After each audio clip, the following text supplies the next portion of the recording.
It is this one and this monster and this monster. That monster? That's a skeleton monster Yeah, for Halloween, all bones. yeah. And I'm this one. Which one are you?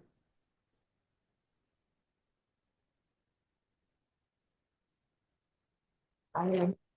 You want to tell them what you're doing the time? No, I'm just showing them. Except it's not on camera what you're showing us. So we actually can't see it. Oh, there it is. Oh yeah, they're dancing. Yeah, I like this one. That one is my coolest one. I really like it. Your coolest one. But there was a movie where they all got flows on. I wonder what they got flows on this one. They got flows on this one.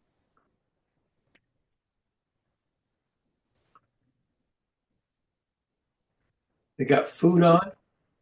Oh, one of them got frozen, turned into statues. Got frozen. Oh, it's cold. And they got frozen. Yeah, and they were sleeping, and I was watching the movie. Do you know there's a movie this type mice and monsters.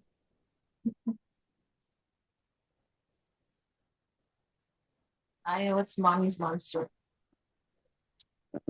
Just type down mice and monster. Mommy and daddy are. No, I'm just gonna tell why you did. White mice. Can you please type down mice and monsters? You just told them. Why are you not doing it? No. Why don't you ask them what their names are? No, I just want to do the one team. But I want to just tell them the one team. Yeah. Okay. Did you say hi? How are you? I want to do the one team. Say how are you? How are you? No, I'm gonna see. Okay. Down, I see monsters. Type down my see monsters. You see a monster. Yeah, type down it.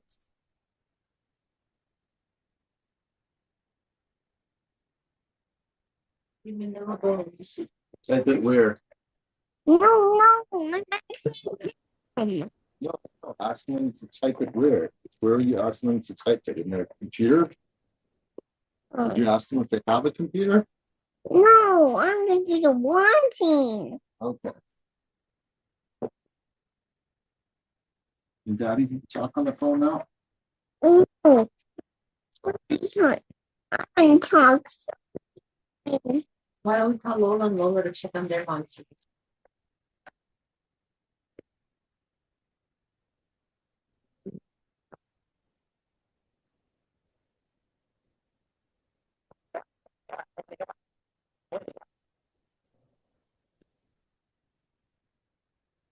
No, I'm gonna do the one team. Oh, look, it's a cricket. He just jumped on your back. Look. There's a cricket on your foot. Look, look. The cricket. What's he doing? Look, he's right there.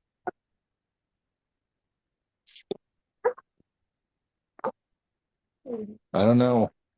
Is Sam back? Very sorry about that. I'm just getting coffee. He logged on and said he needed another 5 minutes. You can talk. You can talk. Want to tell him? There's a cricket in my. Why don't you catch it? Come on.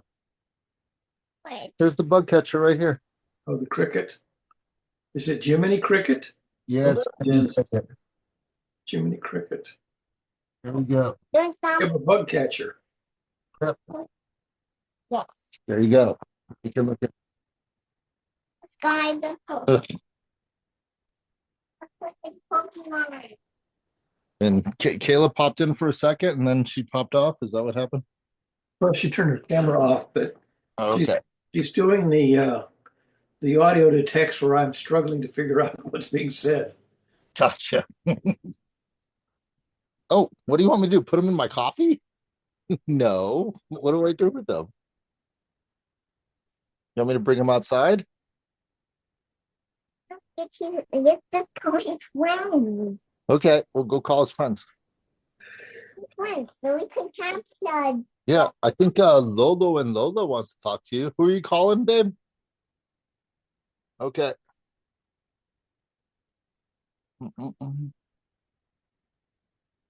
I'll be right there, Barry. Take your time. Thank you, sir.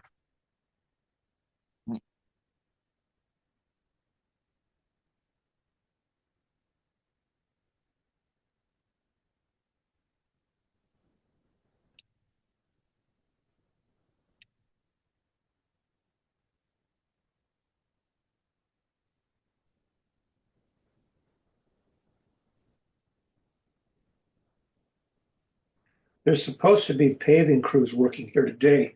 They're not here yet, but if they do show up, it could get noisy. Are they coming? They're coming in the house or outside? Now they're doing the driveways. Oh, And gotcha. I think they're scheduled to do my driveway today, but I don't see any crew here yet, and it's already after 11, so I'm not sure what the story is.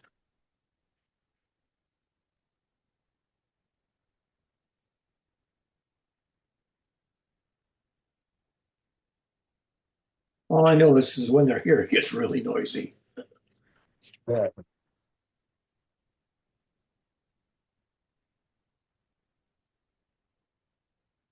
Did you and Sam have an agenda for today, or is what were you? Well, Sam did put up a podcast.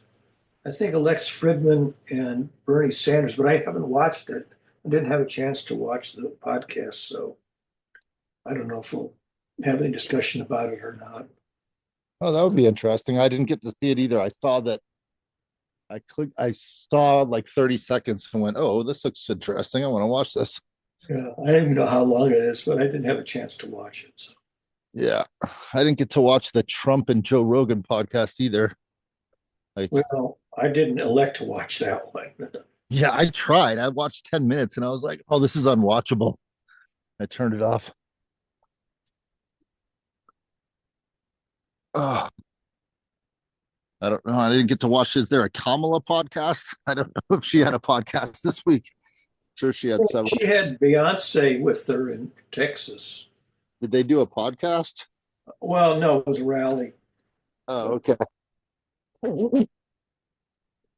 She can't win Texas, although they might try to get rid of Ted Cruz. But for the presidential election, Texas is pretty solid red. That'd be an interesting podcast with Kamala Harris and Beyonce. Yeah, well, Beyonce's tagline was, "We need a new song." That being the metaphor for something. Gotcha. Hey guys, I'm on audio now, but I'm still making coffee. Sorry about my Good morning, Sam. non-promptness this morning. Non-promptness. It's all right. What is it? Tardiness? Is that the word? It's called asleep. I was just fast asleep about 20 minutes ago. I can't actually use that excuse. I was up for another Zoom session at 6:30, so I was up an hour and a half ago, but still doing other things. With your parents? Yeah. Yeah, you remembered. Yes, I do Zoom my parents every Saturday morning. Yeah.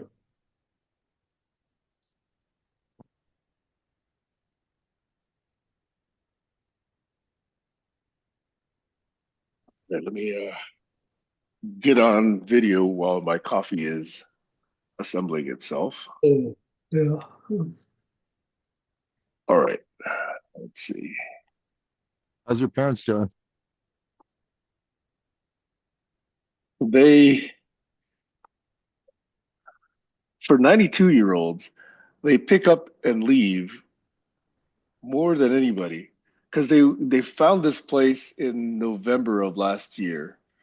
When I visited them in December, it just looked absolutely unappealing. It was like a hospital. There was no way they were going to spend their last years there in any kind of pleasant way. I mean, it is just horrible. Imagine a hospital room, and that's what they had. And it was an open common area with everybody else. Okay, so anyway, for about, I don't know, a lot more money. I don't know, maybe 2 or 3 times more money. They found another place which actually made them very happy. They had bedrooms, they had a kitchen, they had a living room. They were allowed to leave. Previously, in the first place, they were not allowed to leave unless somebody came in from the outside and checked them out, and then checked them back in that evening. Oh my You know, gosh. yeah, because they're 92-year-old, and the place is responsible for them, so they can't just let them go out willy-nilly. So anyway, this new place lets them go out anytime they want to. But the bathtub, sorry, this is taking a long time, but the bathtub in the room was too high for my mom. She can't easily get over the side wall. So 2 weeks ago, they switched to another almost identical unit 4 floors down. They're on the 3rd floor. The original one was on the 7th floor. So they had everybody move them. Okay, the place was very nice about it. Everybody pitched in, moved them in one day, and they got there and they discovered 2 other things they didn't like about it. Like the kitchen was too small, or the window was not something. 3 little things. So they switched back. Okay, so just in the past week, they switched back to their original room. On the 7th floor. So I mean, it's not like they just have one suitcase. They have closets, they have furniture, they have art, they have kitchen appliances, all those sort of things. So Didn't I don't someone know. let them try to live there for like a couple days with minimal furniture and then And I leave? don't know if you guys remember, but several years ago, I invited my dad to come live with me. So he actually packed up everything from Irvine, moved up here, and in 3 months, he decided he'd had enough. This Yeah. Northwest was not where he wanted to be. And so he, again, just packed up everything into another one of these container pod things and moved out to yeah, was it Hawaii? Yeah, Hawaii back in 2017 or 2018. Yeah, so anyway, even though it seems to stress most people out, my parents seem to just decide, I want to live there, and boom, it just happens, and whatever stress there is, they just put up with it. So anyway, sorry for a long diatribe about that, but that's what I've been dealing with for my parents. No, I Right. think it's hilarious. I'm sorry because it's not my parents, but it's annoying as hell and hilarious and life, and I think it's real and I like it. Thank you for sharing. Yeah, I don't know how real it is, but these are my Real. parents, and Yeah. they're very different people. My dad is very, I might have said this before. He's very much like the ultimate introvert. He maybe has like maybe 2 or 3 friends in his entire life. Um, But my mom is extreme extrovert. She'll go out and meet people. She's at parties. She plays piano for people. She plays duets with them. She'll go out and be a docent at the museum. She'll go out and take flower arranging classes. She'll learn how to paint. She loves Korean movies. She likes to go out to, lunches and brunches with friends. I mean, they're just completely different people. So that's all in my head. That's why I'm so screwed up. Okay. There's my story. That's life. That's our parents. What are you gonna do? I'm going to blame them for everything. Yeah. No. All That's right. exactly what I was gonna say. If you didn't hear that coming. Yeah. All right. All right. Again, sorry for being late. There's a lot of stuff I'm trying to deal with around here. But I did post one topic earlier this week to the GCC group. I don't know if you guys caught that and whether or not it's interesting. So, number one, did anybody notice? Number two, is it interesting? I saw the notice. I didn't see the notice. And part, You're talking about the Lex Fridman podcast with Bernie Sanders? yeah. Yeah, I saw you post that, but I haven't watched it. Yeah. I'm See, interested. I haven't watched it, but I would love to know your take on it because I'd like to watch it at some point. See, those who have been, well, actually, before I speak, Kayla, did you notice? I noticed. I watched some of it. Okay. All right. Yeah, not all of it, but I did watch it a little earlier this week. Maybe, Wednesday. Cool. So I think Bernie is more relaxed and I think more conversational in that environment. Whereas, most media coverage of him is just little sound bites, and they pick always the same sound bites. Uh, but I think in that one, Lex is genuinely curious. One of the things I do like, obviously, is Lex's, his homework and his interest in his interviewees. And so he gets some fairly interesting conversations going. And they're not just 5 minutes, 20 minutes long. They're actually, pretty substantial. So I like that about Lex, and I like that about how Bernie was able to say what he needed to say. But I think, the thing that gets me is people say, I think I've even heard you say this, Josh, that, if you're in politics, well, no, let me not put words in your mouth. So anyway, It's okay. It's okay. I'm not gonna get triggered. Don't worry about it. You can say whatever. Whatever you think it was that I said is fine. It's okay. So never mind. Anyway, so a lot of the media covers Bernie and says, well, geez, he's ineffective. He can't get things done in Congress. Yet he's been there for over 40 years. And I do think there's a solid authenticity and honestness and integrity and empathy about the guy because he's been very resolute and steadfast and consistent on the issues that he's been putting forth to the national conversation. And I think he's probably the only one that's got that kind of history through such a duration and, really try to do things for American citizens. So I'm really glad that he was on Lex. I'm really glad he had that platform to talk about. I didn't necessarily need to go into any specific theme or point unless you guys thought any of it was interesting or special. But I just thought that was a good forum for him to have a voice, for him to be heard, and for Lex to, give him that opportunity. So that's all I really wanted to share about that. yeah, I felt the exact same way, Sam. I was just, you know how Google sends up photos or like Apple phones every once in a while to say, in the past you had this photo, and a picture Yeah, of Berkeley in yeah. the mittens came up. We were tagging those. I don't know if you remember that meme that went around with Bernie in the mittens. Yes, where he's sitting on a chair, yeah. Yeah, I was passing around those memes, so I put my niece in a picture in a tutu with a bunch of kids in the forest, and then Bernie in the forest with the. In other words, I made about 100 of those memes and passed them around, just because that was my way of saying I love you, Bernie. Like I get you, I see you. Yeah. Yeah. And I do think it's unfortunate that, he was, in my opinion, shafted by the DNC in his presidential campaigns. That was definitely corruption and backwards dealings, Yeah, it broke my heart. backroom dealings. So that's unfortunate. Otherwise, we would have been in a much better shape the last 8 years at least.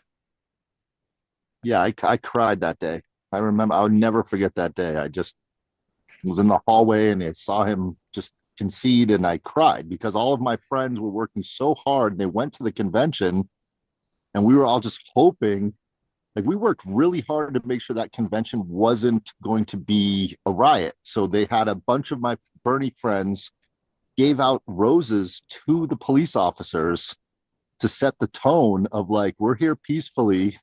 This is not a protest of violence. This is a protest of peace, but a protest nonetheless. Like at least the people that were supporting him, I don't know if you count you in that mix, but we didn't want him to concede.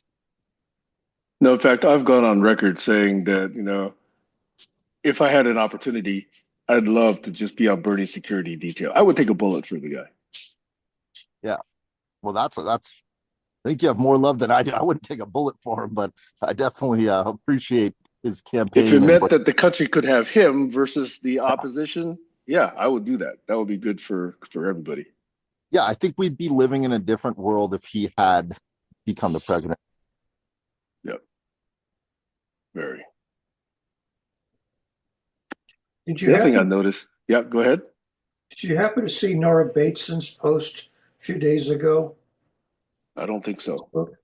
She had it's kind of a lament Yeah, that, and the way I read it is that the lament was that systems thinking was not taking root in our culture. it can't. Not for generations. You and I both know That's this. and that's why Bernie Sanders can't get anywhere because he's pushing a marginal agenda, which we all endorse, but we're in a tiny, tiny minority. Most of the Yeah. population just don't get systems thinking. They don't get it. They don't support it. They don't appreciate it. And they don't vote for it. You know, one of my very Christian friends, not MAGA, but true Christian friends, responded when I was posting my material about how come, evangelical Christians get away with what they do because other Christians let them do this and they don't speak out. Anyway, so this woman did send me a group that she participates in where a lot of the anti-evangelical um, claims and political intervention is being held up for the hypocrisy that it is. So I've actually joined that group, and I actually think that they post some pretty good stuff, calling out how these evangelical Christians are actually misquoting the Bible, not living by the tenets and values of the Bible, et cetera, which is obvious to everyone. But, at least now we got some people there saying it. My only problem with that is it's too few. It's not loud enough. It should be every Christian. I don't see how you can be Christian and let that stuff get spewed into the public without speaking out and say, hey, that's not Christianity. That's not what Jesus taught us. That's not what the Ten Commandments teach us, et cetera, et cetera. But I see too few of those voices. At least I can now claim there are a few that I am now aware of, but it's way too few. Have you So followed any of Eckhart Tolle's um, postings? He's yeah, pretty. He's an evangelical academic systems thinker. wait, I didn't know he was an evangelical Christian. Is he actually? Well, no, he's not. He there's two kinds of Christians. There's the ones who buy everything on faith, and there's the ones who understand it at a very deep level and can present it in a secular manner, but don't because the rest of the congregation doesn't get that. Okay. I mean, So a lot of theology originated as non-theological systems thinking, and then it got basically theologized. Since you it's a little bit like Archimedes. When the soldiers found Archimedes, they just killed him. They had no appreciation for the kind of thinking that he was doing or why he was such a valuable person. And a lot of Christians just buy it on faith, but they don't really understand it, and so they can't reduce it to practice. too many geniuses have died at the hands of, Right. yeah, anyway. So if I may tell you the next step of the story with this Christian woman, I did respond to her, and one of my texts said something like, why can't we be more empathetic? Why can't we actually be more caring about the people, just as supposedly Jesus taught? How come they can't see the effects of what they're doing? How come they can't see their own hypocrisy? How come they seem to deny evidence or reasoning? And I listed a number of prerequisites before you could actually think that way. You need basic logic, you need basic tests of truthiness, you need to understand how evidence supports or contradicts, you need to understand something about statistics. So many mistakes are made in public just because people don't even understand statistics. They hear one data item and they think it's true. And then you got to understand certain things about how you observe, how you create hypotheses, how you test hypotheses, what you should be doing with anything you hear. And unfortunately, that's stuff that doesn't get taught in elementary school. You have to sort of formulate your brain a bit more before you're taught these things. In fact, I would argue that stuff, from what I can see, isn't even well taught in high schools. And even if it is, you have to sort of take a special elective, like a logic class or like a philosophy class or like a, history of science or scientific reasoning class. It doesn't necessarily come across if all you're asked to do is just memorize bullshit, you know, benzene rings and that sort of bullshit. Just memorizing that doesn't teach you science. So then that leaves, okay, well, do you have to wait till college before you get exposed to this stuff? Well, even college doesn't require that most people take logic or philosophy or even science. You can get by as an art major and probably not take very much science at all. So I do think we have a population that is ill-equipped to think the way you say, they need to think, which is more model-based, more systems-based, more critical thinking founded. And that's not common. That's not the education system that, quote unquote, has been put forth on the citizenry decades ago and hasn't evolved since. Maybe That's the sad part. 5%, maybe 5% of the population have the aptitude to learn logic. Oh, wait.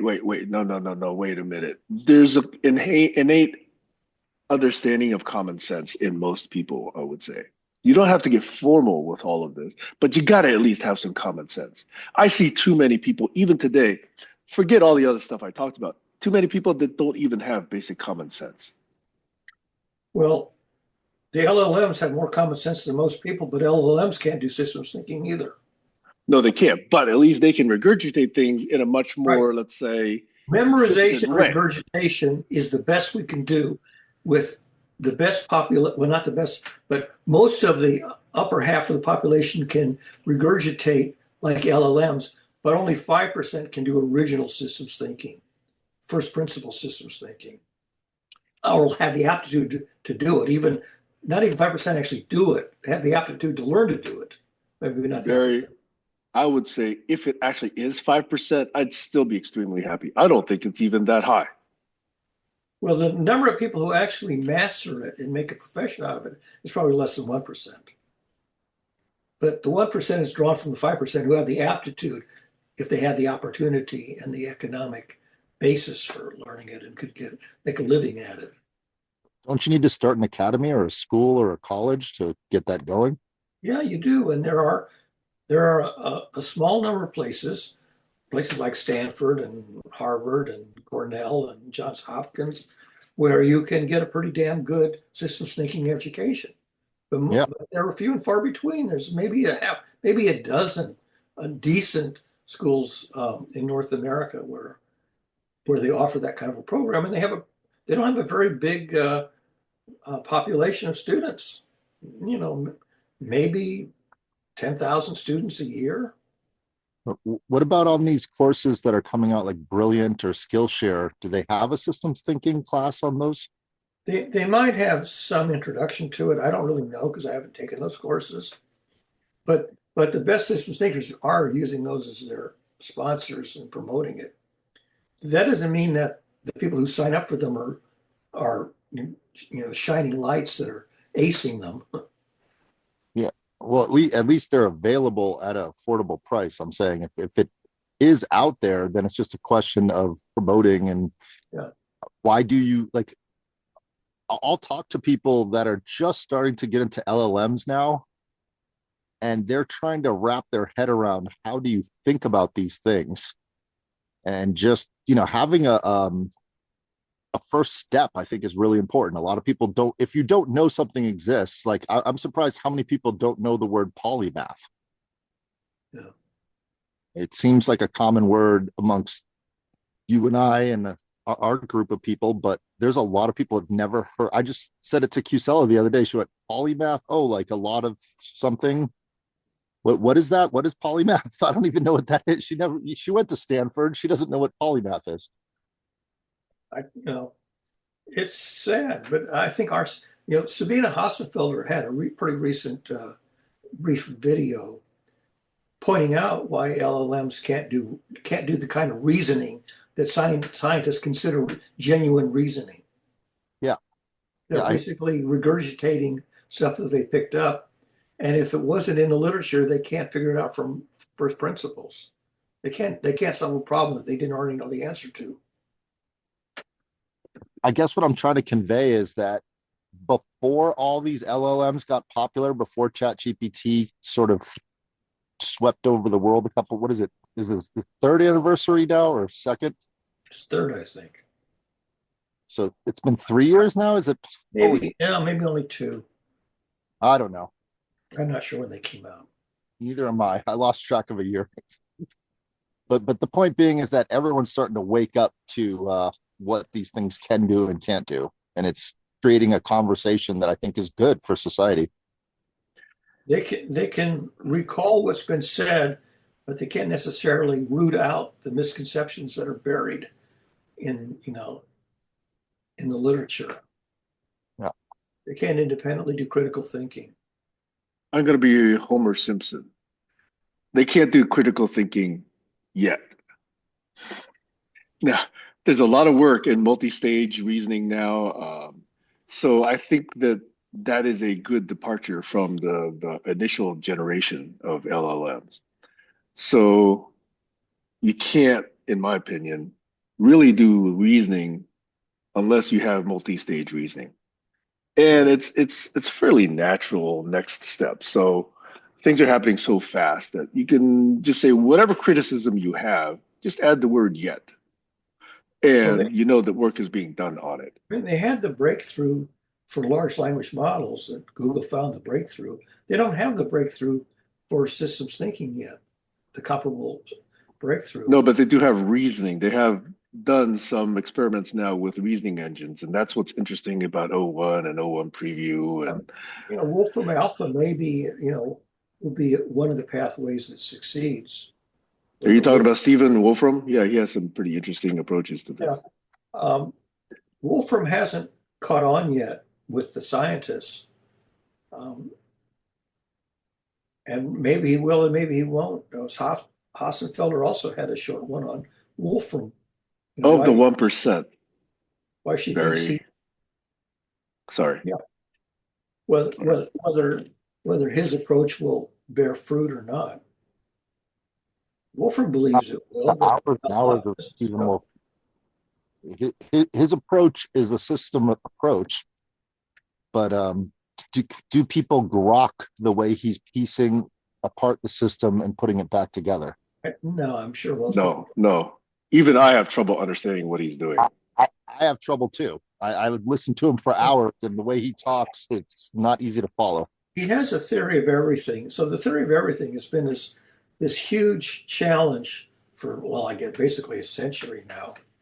And Hassenfelder, what'd you find? Nothing. Hassenfelder points out that the real challenge is you can do AGI, you could combine quantum mechanics and special relativity just fine. Because in special relativity, timekeeping is uniform everywhere in the space. But as soon as you go to general relativity, where you have distributed gravitational fields, you no longer have uniform timekeeping. And any mathematical model that has time as a variable is out the window, because the time here and the time there are, they may be correlated, but they're not the same. And anything that depends on the phase of the particles, you lose track of the phase because you lose track of the precision of timekeeping. Yep. And she points that out in a video that came out just a day or two ago. And that's why AGI is going to be so damn hard, because mathematically there's no known way to combine general relativity with quantum mechanics, only special. Yeah, if we're going to intellectually jam out, we need a drummer or a bassist to keep time. The problem is the timekeeping is very local.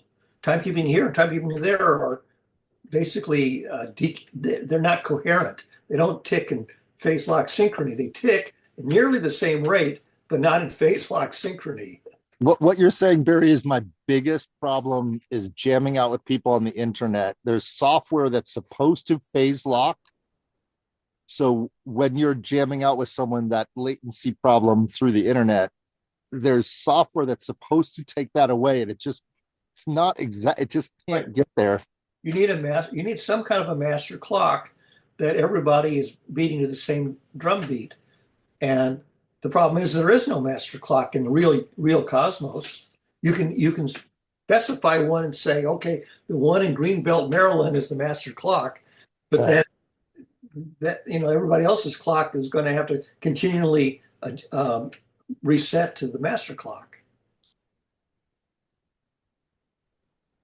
What is the master clock in first principles thinking? I'm going to go high level on this. And Newton thought there was a master clock because Newton didn't get that timekeeping varies with the gravitational field strength. Now we know with black holes, the timekeeping basically comes to a dead stop at the frontier of a black hole, which is enormous amount of gravity.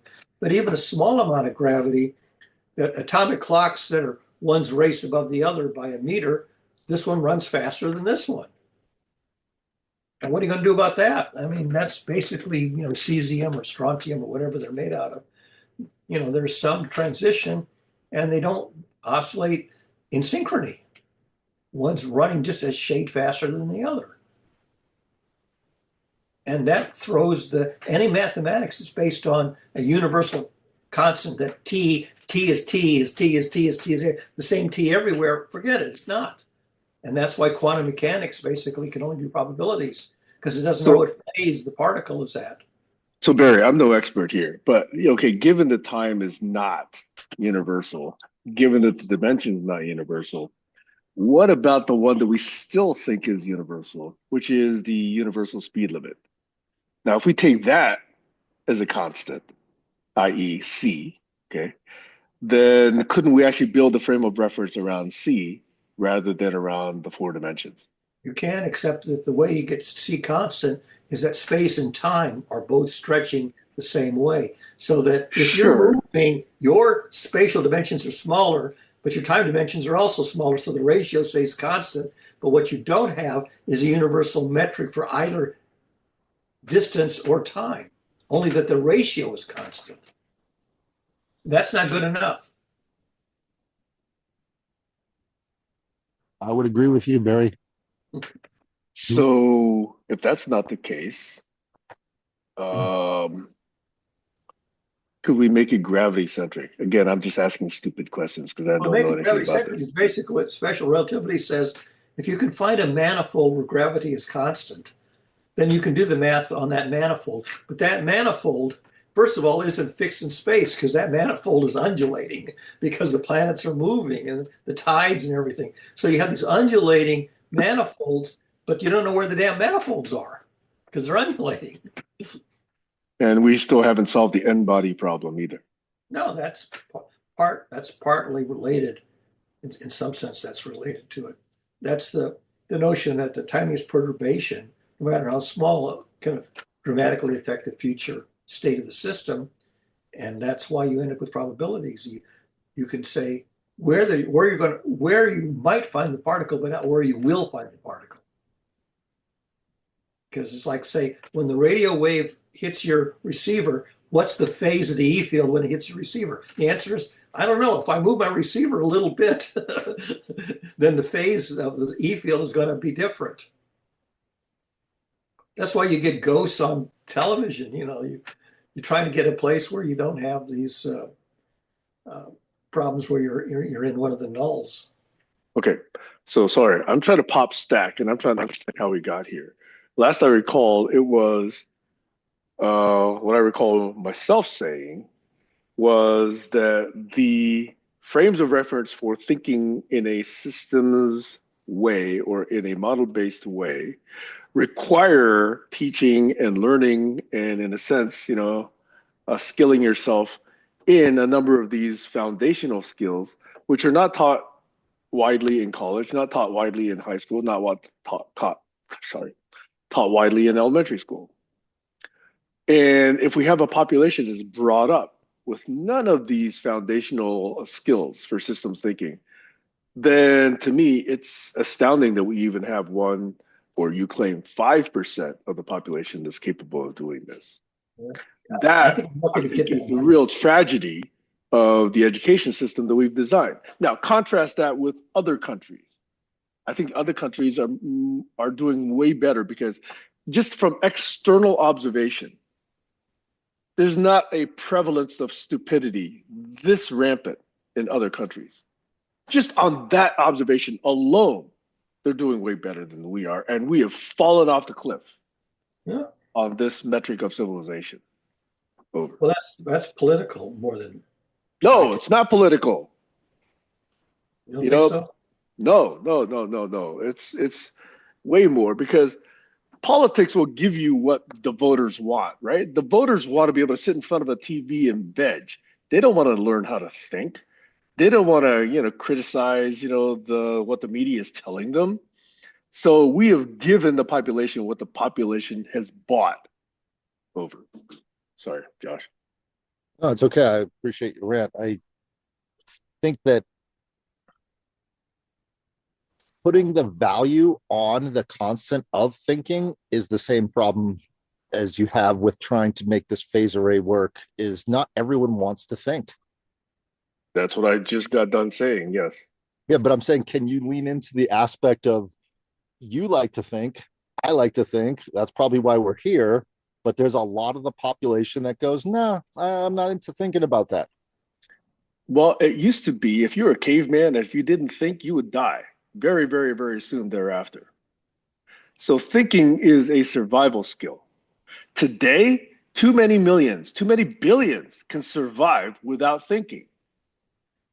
Food is not as hard to get. Housing is not as hard to get. Social support is not as hard to get.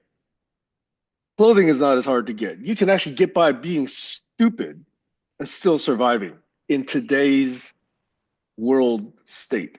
You can run for high office and be stupid. A lot of them do. Yeah, because smart people don't want that. They know better. Smart people know it's a waste of their gift. They'll go into high tech or someplace where their gift can have a payoff. You can't get much of a payoff in So politics. this whole notion of everybody has a voice when too many of these voices are stupid is the problem with democracy. That's what Socrates said when they invented democracy. He pointed out this issue that the voters are going to be stupid. A lot of them are going to be stupid. They're way stupider now than they were back in the Greek days. I'm Because willing to bet. Because we've enfranchised basically everybody. Where back in the early days, you only franchised the elite, educated citizens. The uneducated weren't franchised in the early days, and even then, Socrates says it's not good enough. So I mentioned to this woman that I was having this interchange with that whenever I propose a minimum standard of, let's say, thinking skills before you're allowed to exercise this quote unquote right, I call it a privilege to vote, I get labeled an elitist. I get labeled. That's basically an aristocracy where only the elite are allowed to have power. An aristocracy was one of the stages that went from theocracies to aristocracies to democracies. And if you believe in democracy, then you eschew aristocracy where only the elite are allowed. I don't believe in democracy. I believe in some minimum standard. You got to be able to at least understand that 2 + 2 is 4, and not like Terrence Howard, try and make up some other rules of arithmetic. That's aristocracy. He basically has disqualified himself from voting, in my mind. Yeah. That's the aristocracy that you had to pass a poll test. You had to pass some kind of literacy test to be franchised, and that's aristocracy. Only the elite. But suppose we start with something minimal, just barely minimal. Like, how about let's start with just a basic 6th grade education, even 5th grade. Those TV shows have been done about 5th graders, right? That's not good enough. Can I ask a question? Well, it's better than we got today. Most 5th graders I know are smarter than some of these other idiots that I see on the media. But Sam, do you see the eliteness that you're I speaking from? absolutely do, and I think that there's a foundation to it. And Yes, because I I don't want don't to believe argue in with rule you. by the stupid. Yeah, I don't want to argue with you. I think you have all the rights to do that, but I also think you have all the rights to break off and start your own society. Yeah, Which Where a well, lot I of think people believe that's did. that. what the eighth continent was. Yeah, that's the schisms. You have the schisms where only the high priests are allowed to make up the guidelines, and the high priests were, you know, something like 5% of the Yeah, population were qualified to be the high priests. yep. So then you get places like what Amana, Oneida, the very of small communities that basically say, hey, we know how to live better than the rest of you guys, Right? right? And they stay small, unfortunately. Yeah, And people because view them as quacks, unfortunately. But that's okay. Auroville, that's another one. Yeah, I'm familiar with those places. And I think you have all the right to start those places and continue that and live in a way that you feel is the proper way. And that is foundational to the COI. That's why I want to create that community. Well, do it. there are a lot of, these little niche elite communities that get started, social contract communities or whatever you want to call them. They're not classical democracies. They're some kind of a consensus based governance model, and they do exist. They're small, they're rare, and they're not the dominant governance model. But I would even go one step further and say they're important because without those, you don't have those break off societies that continue the thinking that influence the larger masses later. So you don't, if you don't have those break off examples, then you're not furthering society. I don't think homogeneous, everyone being the same, is the way to continue society. It's breaking off into separate cultures, languages, first principles thinking that influences each other. In other words, if China was America and America was China, we'd live in a really fucked up world.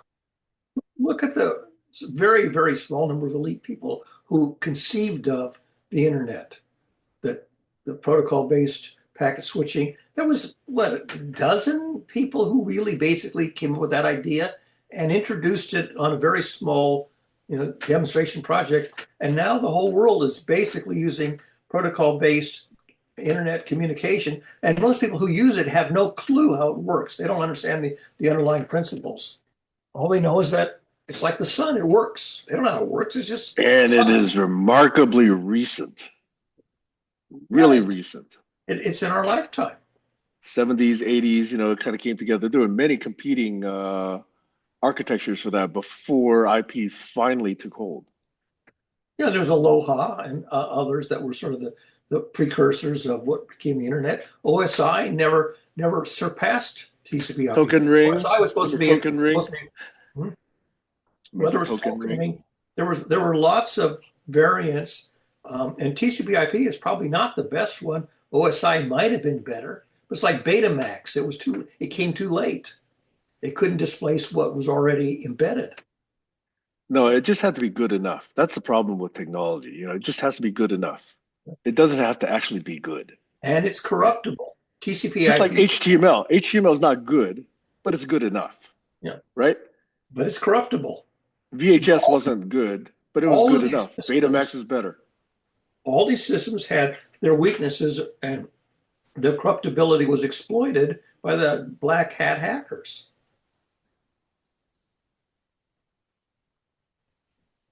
They weren't as robust as they might have been if they were Yeah. carefully designed from the ground up and didn't have to displace the poor quality ones that took root. In fact, that's an experiment I want to do now. I want to go through, GitHub actually has for most projects, not most, many projects have codes of conduct. Now, a lot of them are just copied from others, but some of them are actually unique. So they have things like we're going to treat each other fairly, we're going to have, inclusivity, we're going to have diversity, et cetera, et cetera. Okay. But even in those communities, there are still, as you say, Barry, schisms. In Oh yeah. fact, Look at you. Look at the there's a very schism. recent one. Look at the I think schism in Linux. How many species of Linux and Unix are there? that's Hundreds. not due to schism. No, no, no, no, no. That's a very different phenomenon. That's true experimentation with good ideas. I'm talking about places where an actual team that used to be functioning splits apart. Okay, that's Yes. not what's going on with the various different distributions. Okay, I mean, now deals if you take one of them, like Nix, there is a political divide that's going on right there, and in fact, it's one of the reasons I'm not on Nix right now. Is that the founder was kicked out by some of the rest of the people for some political views that this founder had. Okay, so anyway, that's not the only example. There are other projects like this as well. Man, there was an example 2, 3 years ago that was very, very famous. It rocked the internet community to the core. God, who's this? God, my brain is so bad. But anyway, this happens all the time, even with communities that guide themselves so supposedly on codes of conduct. So one of the things that I just thought of that I want to do this week is now with my trusty dandy either Claude or Sonnet or whichever LLM I want to deal with, actually go and study all of those codes of conduct, all of the charters for various different organization types, nonprofits and profits altogether. That I think is an interesting study and foundational to collaborology, which I think now I've just explained that I want to take on. Yeah, Debian and Google myself. initially Yep. maybe still have social contracts. Debian does. I think Google got rid of theirs. Well, they still have one. It just doesn't include the most important and famous one. Don't do evil. They eliminated that from their code. And look at blockchain. How many times has blockchain schismed into different species?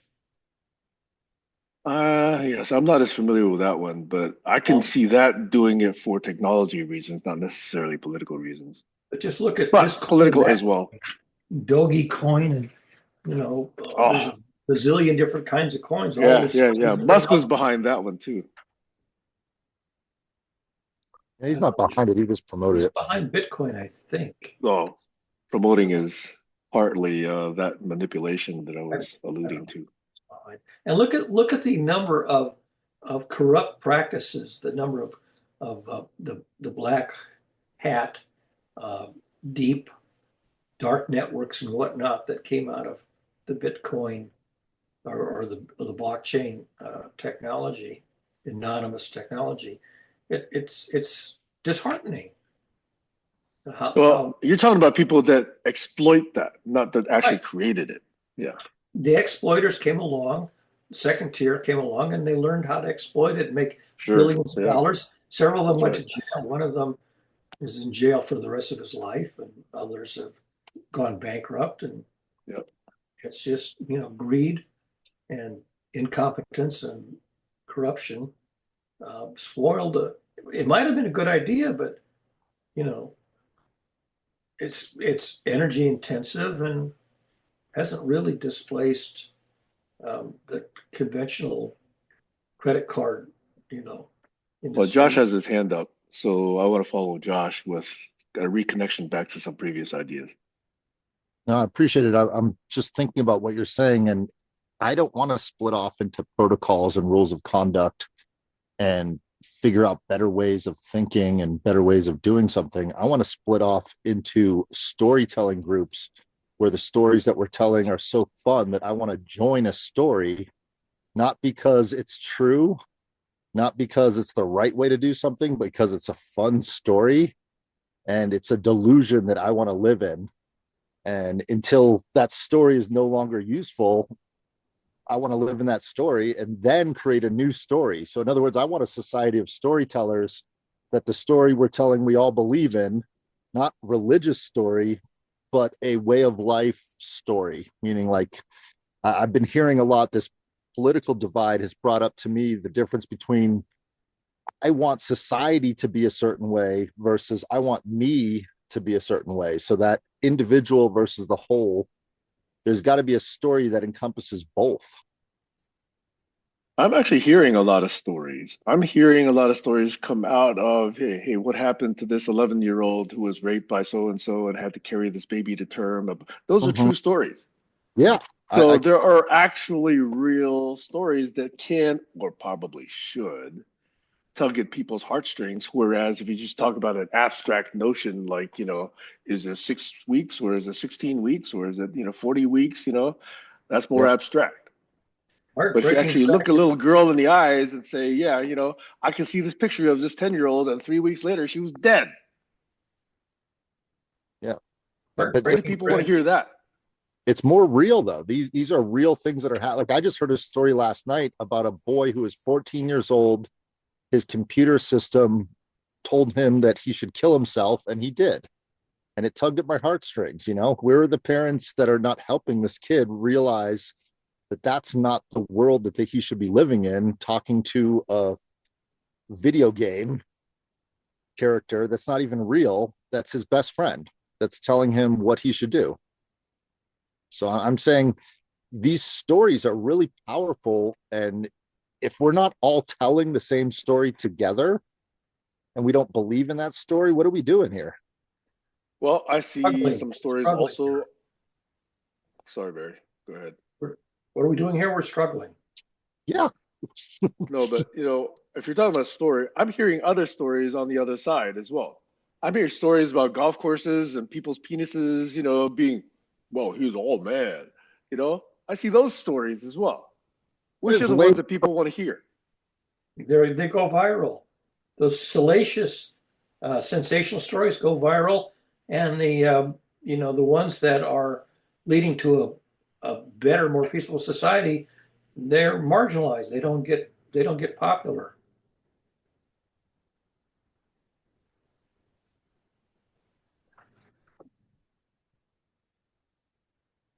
I When, am hopeful. when the story gets to and they lived happily ever after, at that point the story ends. And it's fiction. Well, but the point is that the stories is that they're not happy.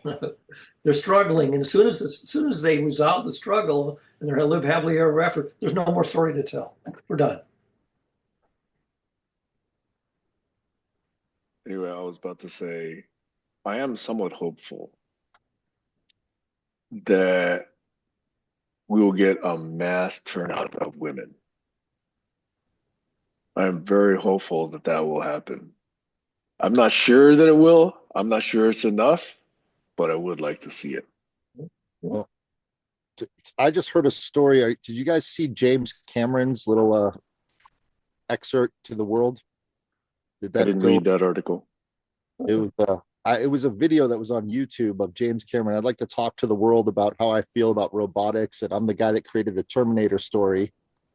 And he said more than likely that story he created, he's got to redo that story because he believes if they follow Isaac Asimov's 3 rules, that the computer system might be the one that saves humanity because it'll stop humans from nuking themselves. It'll be the opposite of the story he created. And I thought that was a nice message to put out and a good Yeah, narrative, a storyteller. yeah.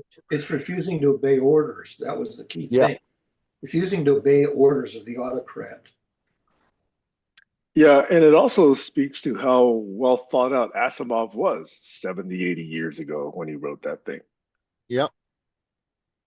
Problem is, when expressed in language, it's easy to reinterpret or misinterpret. So, Well, yeah, it's isn't good in principle. isn't that what we have to create is a protocol that's not a predictive text language protocol predicting, but a protocol like Isaac Asimov that says no robot shall harm a human, period. That is the story I want to get out there. Even that is extreme, right? So you get this one person tied on the train tracks versus 10 people tied on the train tracks, ethical story, right? What is a robot going to do in that case? And it goes back to Barry's point. He was trying to get an LLM to do something that in a straightforward way it refused to do, but he was able to, take multiple steps and circumvent those guides and eventually get to a statement that was what he was trying to get in the first place. So that's why I say reinterpretation and circumventing these very flat, very linear guides. It's a good step, but it needs further evolution. in my humble opinion. Well, I think humans are just large language models. And that's why in the Bible it says, thou shalt not kill. Because if there's one person about to kill 50 people, and I've got a gun pointed at that one person, I can shoot that one person and save 50. Do I listen to the Bible and not kill them? Yeah, well, is it that straightforward, you know? It never, humanity is never that. That's why there's theology. That's why I think theology is really important, not because of religious purposes, but for logical, reasonable, critical thinking purposes. Yeah, so I'd agree if you use the word ethical. That's another word to use, sure. For ethical, whatever reasoning you want to put in there, being a human is not easy. Making a decision, if you're saving someone in a drowning pond or in a lake and they're thrashing and they're going to take you under and kill you and you both die, do you dive in and save them? It's a real ethical dilemma. And do you knock them out? Do you physically knock them out and drag them to shore and save each other and punch them right in the face? It's a real ethical dilemma trying to save someone that's drowning, because they'll pull you under. And that's what I hear you saying, Sam, with only 0.5% of half of a percent of the population is critically thinking. Like, what do I do with the rest of the population? Do I knock them out and make them come to my way of thinking? Right. And if you take a closed system view of the biomass that is all the protoplasm on the planet, then saving everybody, is that the right value to hold topmost? You know, Earth cannot necessarily sustain that. No. And we have trouble with that kind of thinking. Boom and bust cycles. I'm under the belief that the only thing a human can do is live by example, and the only thing you can control is yourself, and that's hard enough. Just to barely control yourself, that is the ultimate thing to do. And that could, in my belief system, it takes lifetimes, plural. It's not, you're not going to learn yourself in one lifetime. So I actually do agree with you, but I'll add 2 points. That's why the yin yang symbol has black and white, and there are dots in the black and white. Okay. That is another way to interpret that is think globally, act locally. That's one way to understand that. Okay. But in order to think globally, there's a whole infrastructure and foundation of education, awareness, logic, science, observation, hypothesis testing, critical thinking that needs to be part of that thinking globally. If you can do that, and if you could get most people to do that, then I would agree.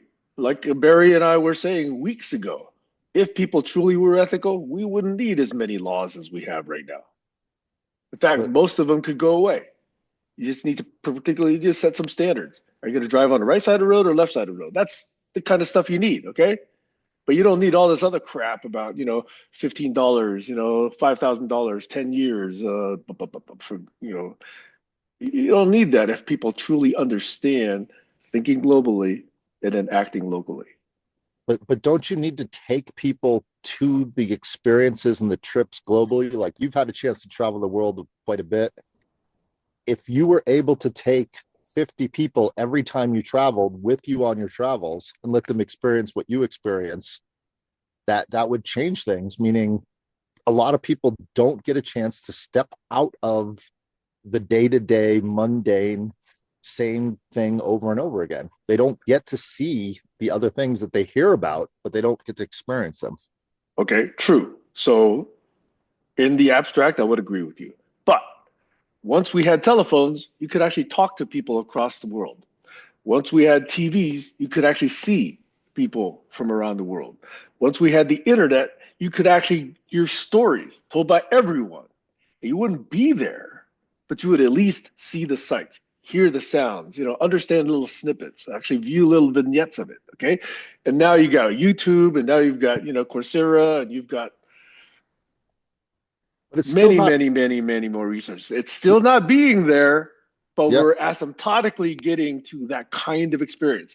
And you shouldn't require being there to learn those lessons. Okay. You can do 85, 90, 95% of what you could attain if you're actually there, but you wouldn't sweat, you wouldn't be tired, you wouldn't be dusty, you wouldn't be freezing cold, you wouldn't be sleeping through, eternal, night, weeks of darkness, etc., but you'd come close. So I'm Yeah, saying but we've taken steps to get there. And if we're still saying, well, I don't really understand how the rest of the world lives, that's decisive and intentional ignorance.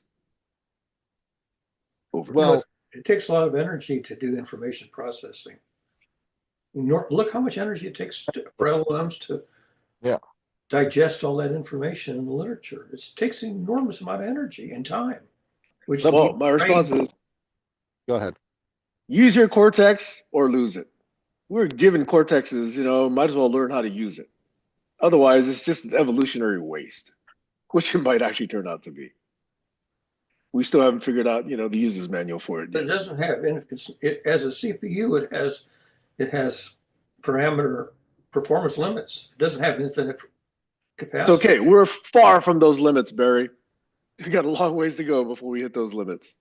But Sam, can I ask you, is it possible to look at the system of everything, all the people in the world, with a compassionate view of the amount of movement of people 200 years ago is exponentially better, and the amount of experiences? In other words, can we be patient and allow for us to get to 40% of the Kardashev scale of energy use so that everyone has the means and opportunity to travel, and everyone has the ability? Because some people, you might have the ability to travel, but if I go to someone and say, hey, you should come with me on this trip, I'm going to South America, I don't have the means to do that. I'm stuck. Like, a lot of people just feel stuck because of, they don't see outside the system. They don't see a pathway to get to a vacation or to an experience.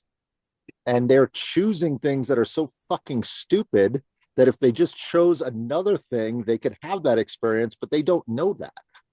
In other words, when they're going to spending money on frivolous things that they could save to actually do that, but in other words, people are stuck in their own way of doing things.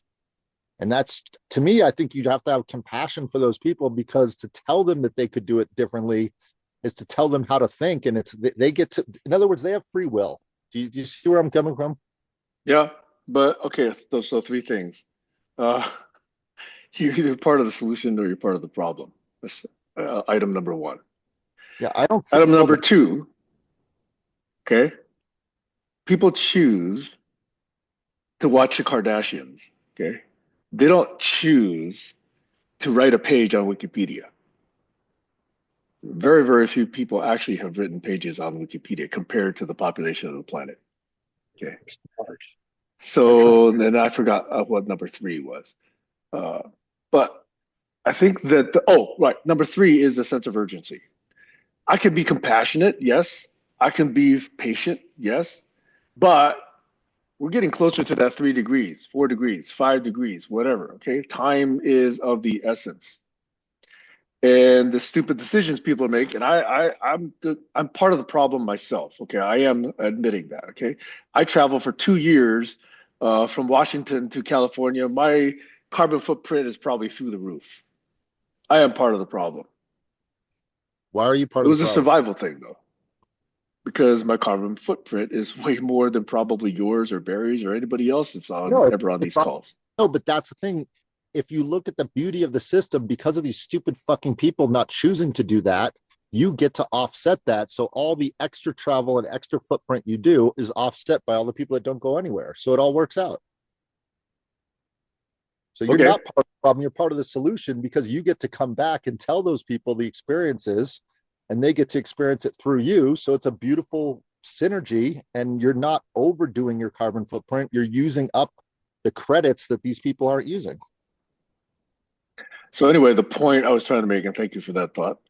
The point I was making was compassion can't take forever because the earth is sick and society is threatening the earth and itself because we have a cancer. in our midst, and it is ourselves.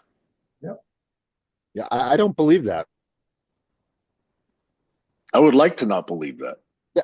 Well, come on board my storytelling. It's one way of believing, but then there's also another belief system, which is there is unlimited resources for everyone. We just haven't unlocked them yet. But that's not true, you know? I will argue till the cows come home that it is true. I mean, just stated as a sentence, it's, trivially countered. It's Okay, not it's true. not infinitely available. Well, is the sun not infinitely shining? No, I mean, there's a certain fixed amount that comes every single day. It's not infinite. And how much is that amount? Is that enough for 8 billion people? Oh, easily. Yeah, Easily. easily. If we learn how to harness it and deal with, let's say, the residual heat, and all those other factors that But we come into haven't play. figured out how to capture solar photons Well, we efficiently and ubiquitously. We can capture them inefficiently on solar farms in selected locations, but the walls of my condo don't capture solar photons efficiently and turn them into electricity. but move out of your condo. Well, where am I going to move to? Is it Do- live in do the middle of a solar farm? Move to exactly. Where are you going to move to? Sam's parents moved to one place, didn't like it, moved to another place. You be like Sam's parents, just keep going until it's comfortable. That was over a bathtub, not over, That's not over, right. not over the availability of solar photons that can No, be. but you get my Wait. point. Areas you could keep moving until you either got comfortable or you ran out of money. I mean, tree leaves, green tree leaves are very efficient at capturing solar photons, and they're ubiquitous. And we still And haven't built the artificial version of that. we don't have Still can't artificial. understand it. We don't have artificial photosynthesis. Right. That can compete with a green tree leaf. This is why my reality is different. I just drove down to get my car serviced and I went through an area of town I've never been through near Bakersfield. And there was solar farm after solar farm after solar farm, and there was cows and there was fields of trees.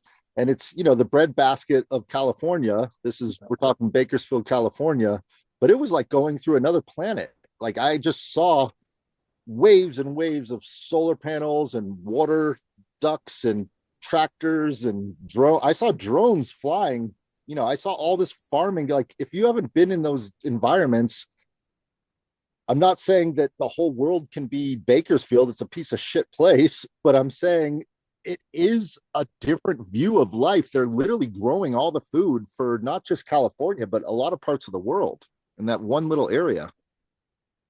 And it was eye-opening for me just going through this field because I went down a road I'd never been.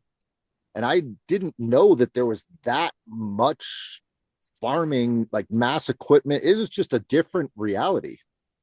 And I truly believe that like there are places in China where they've spent 20 years turning a desert into lush green forest. And it exists. There are places you can go to that 15 years ago it was dry as a bone. And now there's water and moisture and trees growing, and reforesting is real. You can actually do it. Like I just think it's a mindset of scarcity that's keeping humanity into that world. And that's the world I live in. And a lot of people don't agree with me. They think I'm crazy, that scarcity is just reality. Because if you look around, you'll see scarcity, but I think you see what you want to see. If you want to see abundance, you have to create it. And it's, if you don't think that God gave us all the, like you just said, Barry, trees just do photosynthesis. And there's nothing stopping any of us from going to different people's properties and saying, hey, man, you want some help gardening and planting trees? And if we all did that at a mass scale, I guarantee the whole world would look different. Because there is a system created. It's called nature. Yeah.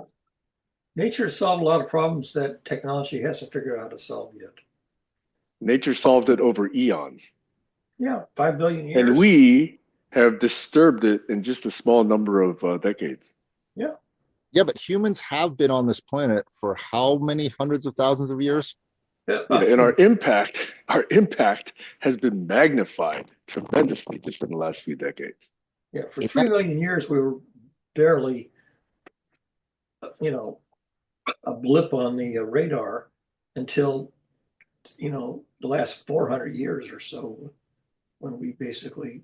Yeah, but look at what the problems we solved. How did we create this many people on this planet? I mean, I'm not saying it's perfect, but there's a lot of life on this planet. There's a lot of people. There's also a lot of insects. And there's a lot of land that's unused. I've traveled a little bit. You've been in a plane, you've gone across America, you've seen all that land that's empty. There's a lot of fucking empty land across America. Because there's not enough rainwater to grow crops. True, but let's think systemically, right? Land availability is only one factor. Food availability is only one factor. Air quality is another factor. Water availability, that's a much worse problem, by the way. Much of the world does not have access to clean water. Healthcare, sustainable residence. So you have to look at all of these various different subsystems. How are we eating? How are we going to the doctor? How is all this working if we don't have access to all this stuff? Eating is a good point because we're actually ingesting a lot of unnatural chemicals and products. And that's how we got scale, by the way, is we introduced all of this stuff and it's unhealthy. No, you're an American mindset. That's in one part of the world. That's not the whole world. I'm aware of that, but that's also how they got a lot of food into other places. Talk about India, talk about China, Look at China. They're one of the worst violators of this. When we buy food decades ago, right? You knew that some of it was cardboard. Those people that put cardboard in our food got executed by the government. So yes, it's not just the U.S. It's actually any place where capitalism says we got to scale. And this whole premise of we got to scale is arguably non-systemic and unhealthy. And by the way, it's cancerous. That's the way cancer cells think. So we got to stop thinking like cancer cells. No, cancer cells think that we have to copy bad cells. And if we keep thinking that we are bad cells, then we're going to copy bad cells. No, it's just how much of the resources around them do they consume versus all the other cells. It's an inordinate proportion. So therefore, the entire system gets unhealthy. How many resources do you think you have inside of your human body? What's the point? The point is have you ever studied your body enough to see that you have unlimited resources? That just doesn't sound right. Think about it. I know it's very complex. I know that the body does heal itself remarkably well. I know the body gets a lot of contaminants introduced by the food system that we have set up for ourselves. Well, that's your choice, though. You're eating that shit. Many other people are choosing exactly the same thing because that's what's available to them. You have the choice when you shove something into your mouth to put something in that causes your body to create unlimited health and resources. Right. And we all know, of course, that Whole Foods products are way more expensive than what you get at Safeway. Today, that's the society we live in. And we all know you have a yard that you can grow all that food that you want. It's true. And that's one thing in theory that I could have done and I have not done yet. And it's one thing that's on my list of things to do. And there are reasons for why that hasn't happened. You got a friend in me that'll support you on that journey. And the only reason I say that with such confidence is I decided I'm going to start growing stuff in my house hydroponically to see if I could sustain at least a small amount and scale it up. And it's been working. We've grown Thai basil, we've grown regular basil, lettuce, tomatoes, and that's just on a little tiny $79 hydroponic system that costs all of $10 a month of nutrients and water. Yeah. I want to put in like 3 4x8 LED LEDs here. Yeah, I'm just saying, this is why I have this belief system of unlimited, is because we all feel that we need someone else to sustain us. We can't sustain ourselves.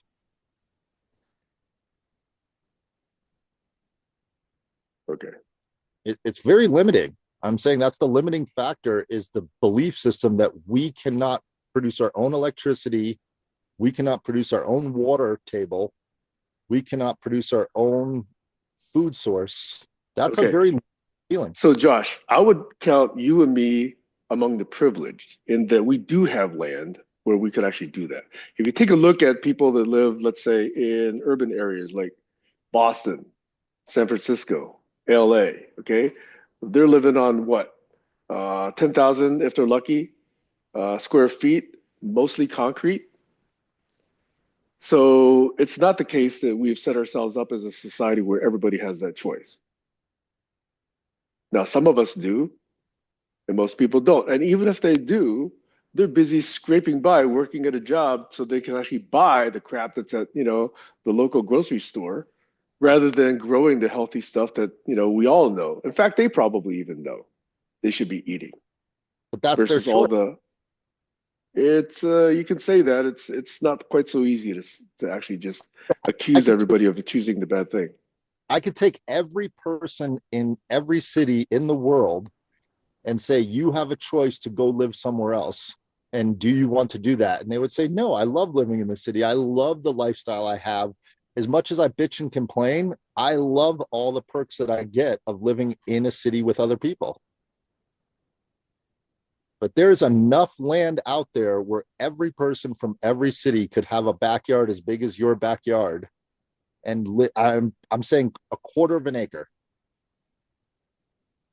That you've been around the world, you've seen how big it is. There's enough land for every single person to have that. We just choose not to do that and to congregate into these concrete jungles.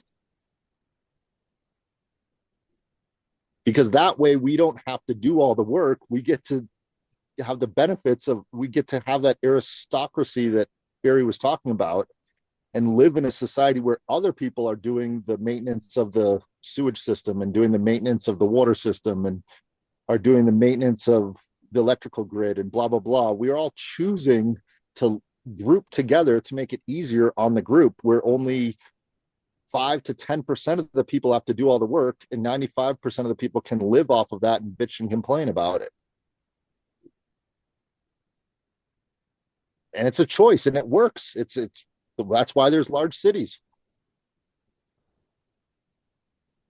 But there is enough land. I swear to God, I can show it to you if you want. I can get on a map and show you that there is enough usable land. And also, when you take out that infrastructure that blocks nature, the nature thrives. It replenishes the land. And a lot of it is just cutting off the sources of water. When you've got millions and millions of people using the same river, yeah, there's not enough water. But when you spread it out, there is.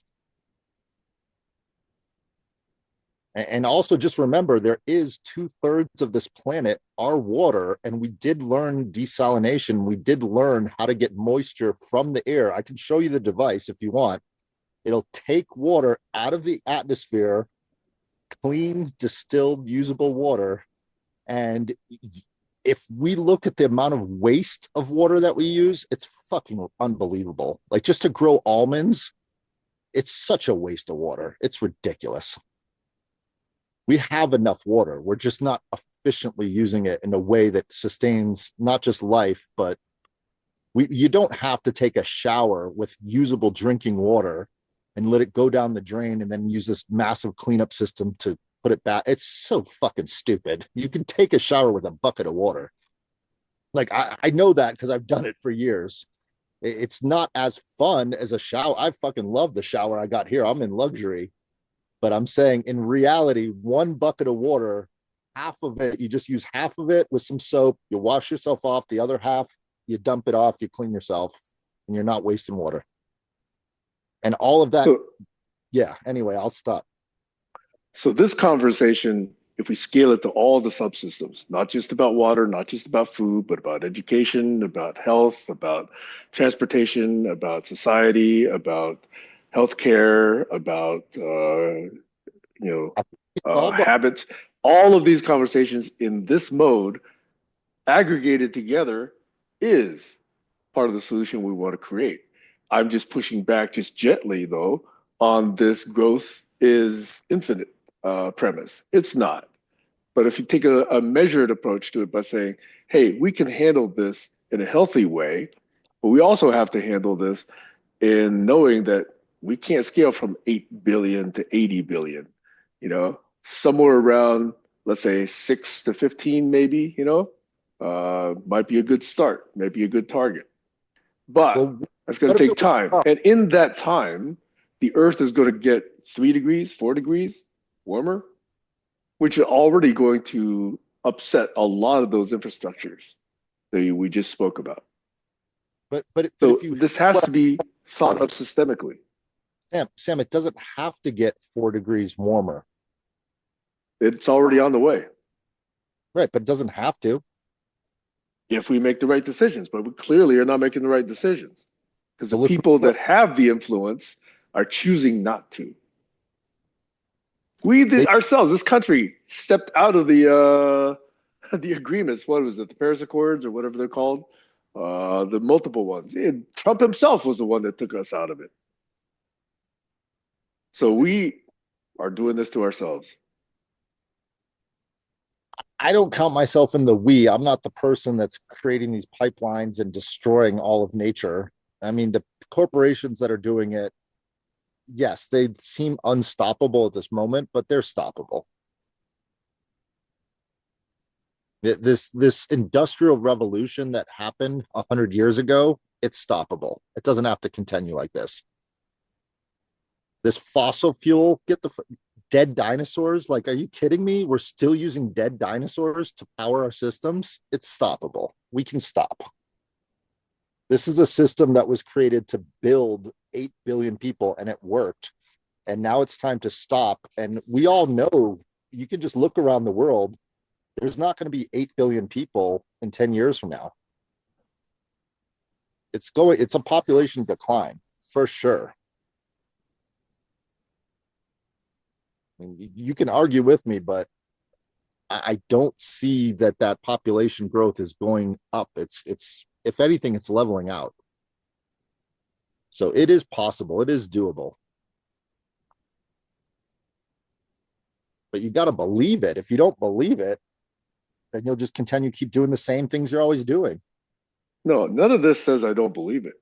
What I'm saying is it takes a lot more coordination and systemic thinking, which I don't yet see in abundance. I see it in pockets.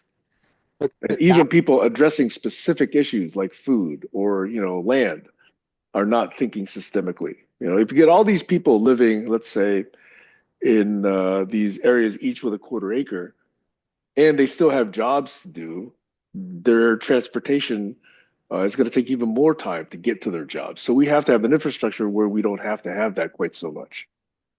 Yeah, but that's a systemic model. Are these jobs needed anymore, or are they obsolete? Those are the right questions, right? But you can't just answer the one about land and not ask the other ones as well. Yeah, so let's talk about jobs. What should people actually be doing from a day to day when they wake up? What is their job? You're asking Buckminster Fuller, or are you asking Bill Gates? See? I'm asking you, when you get up, what's your job right now? That's not scalable. But if you take a look at, what Bucky was saying years ago, yes, we do have the resources to take care of people. We just haven't decided to do so. And the systemic question is, how do we get that mind shift as opposed to what is the right technology? We have the technology. We just haven't got the will. We don't have the intent. Yeah, I don't know. I don't see the old mindset. My generation, your generation, I don't see that continuing. I see it changing rapidly. Like I talk to younger people and they're so disillusioned. They would love to get up and build a house or put in, some some systems that they can do something that actually feels like they accomplished something. I just think the younger people would be so happy if they were out in the backyard digging up the dirt and putting some nutrients, mulching the trees that are old, and they would be pretty fucking stoked. And then they would really enjoy their Kardashians at the end of the day if they did that. Yeah, but you see, this is why, in theory, I am not disagreeing with you. In fact, I do want to see some of these changes happen. But this is why 20 or 15 years ago, I was so disgusted when the government decided to put, oh, Detroit is failing. Let's just shove another $780 billion at them. Okay, let's just prop them up. What a bunch of crap. Failed systems should fail so that better systems can take their place. But Agreed. the thinking was, oh, well, we can't afford that. A lot of retirements are at stake, so we got to prop them up. And then we get the same old thinking with CEOs making 700 times more than the average worker, and those old systems then survive another decade or two or three. So that prolongs the advent of these new solutions. Yeah. Whereas if you truly believed in capitalism, you say, hey, it didn't work. Let it fail. But we Yeah. obviously don't believe in capitalism because we propped it up. We have business socialism at work there. But we don't actually do that for regular people. We do that for corporations. Why? Because corporations buy the vote. And people can't buy the vote. That's how hard this systemic problem is. Well, what if we just So stop voting and start working?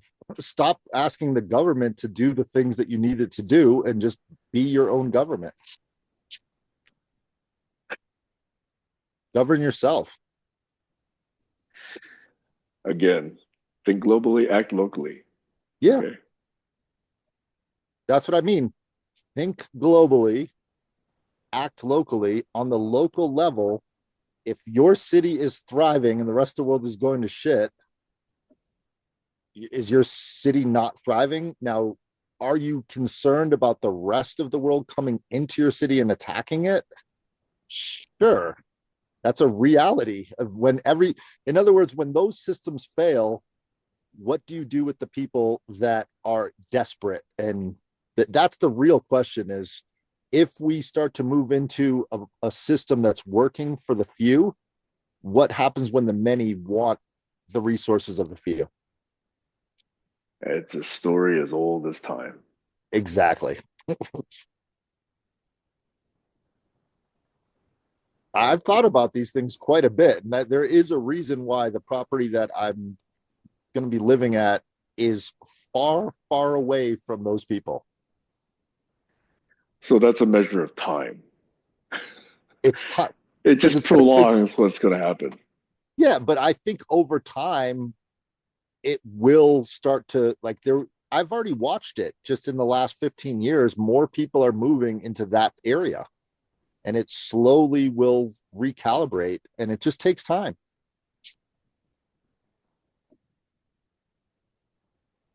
But I'm very hopeful in terms of, if you look at what China's done with taking people from the farmlands and moving them into the cities and creating opportunities and building a thriving economy that has problems, is not perfect, is not democratic, but has changed other parts of the world, especially America. We stopped manufacturing. We didn't need to. They're doing all the manufacturing. And then the pendulum swings over. We could do all the manufacturing and vice versa. And if we just, I just really truly on a global level feel that if we start looking at how we can bring up one area so that that area can take care of another area, and we do it systemically in a way that we want to help each other thrive, not bring each other down, we can build a world that we want to live in that's as good as this. I think the one we're in right now is pretty fucking great. I don't know why people complain, but Uh, I mean, I grew up in the 80s. Do you remember what the 80s were like? um, probably. Remember AIDS coming in and Sure. cocaine? And our version of AIDS was COVID. Yeah, I'm saying we had a lot of problems, but at the same time, there was, think of that was the computer Look, revolution. the existence or non-existence of problems is not a measure of success. The measure of success is how well we deal with them.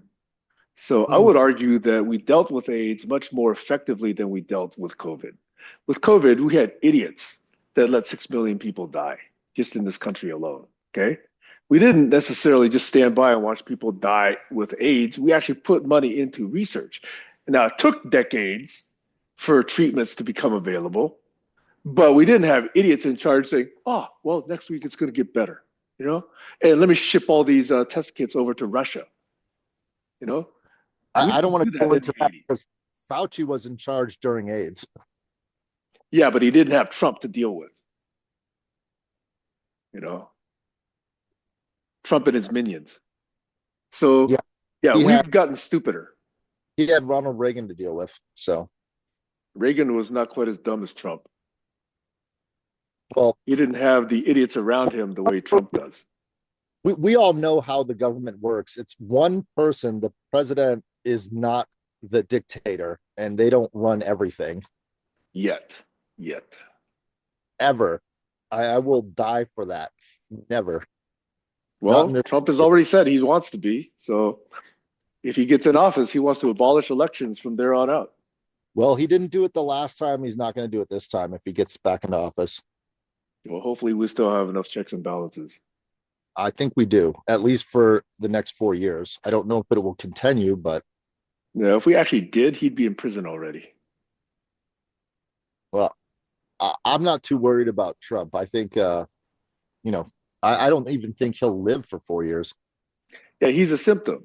The worst problem is the 60 or 70 million idiots that support him. That Well, is by far the worst problem.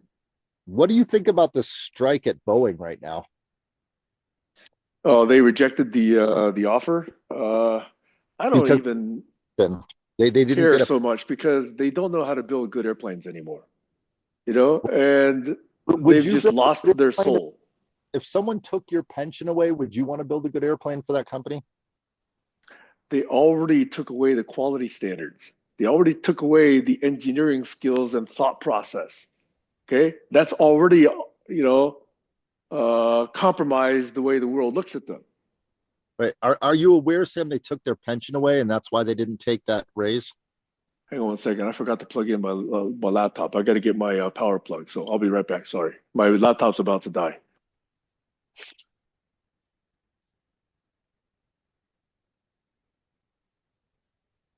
Are you sleeping or working on something, Barry? I'm working on catching up with my lost sleep from last night. Nice. I I didn't feel. fall asleep until about 4 a.m. Oh wow. What were you up doing? Well, we played D&D until about 12:30, so I got home around 1 o'clock. But I think I get too jacked up playing D&D and I don't fall asleep when I get home. Oh wow. That's a great D&D game then. Well, except that it was all a stupid battle the battle was so stupid that one guy bailed out of the battle entirely. Now I got to plug in this cable here. Did that make everyone else have to work harder? Did it mess up at the whole Now, game? one guy basically took all the damage and died. Oh wow. And so we have to revivify him. But when we resume the battle, there's reinforcements coming for the bad guys. So it's going to be it. It was basically a stupid strategy that one guy dominated the strategy and chose a very stupid strategy.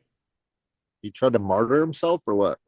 No, it was an airship battle. And he tried to use our smaller ship to ram the bigger ship, which he did ram it. But then after that, it was bad news.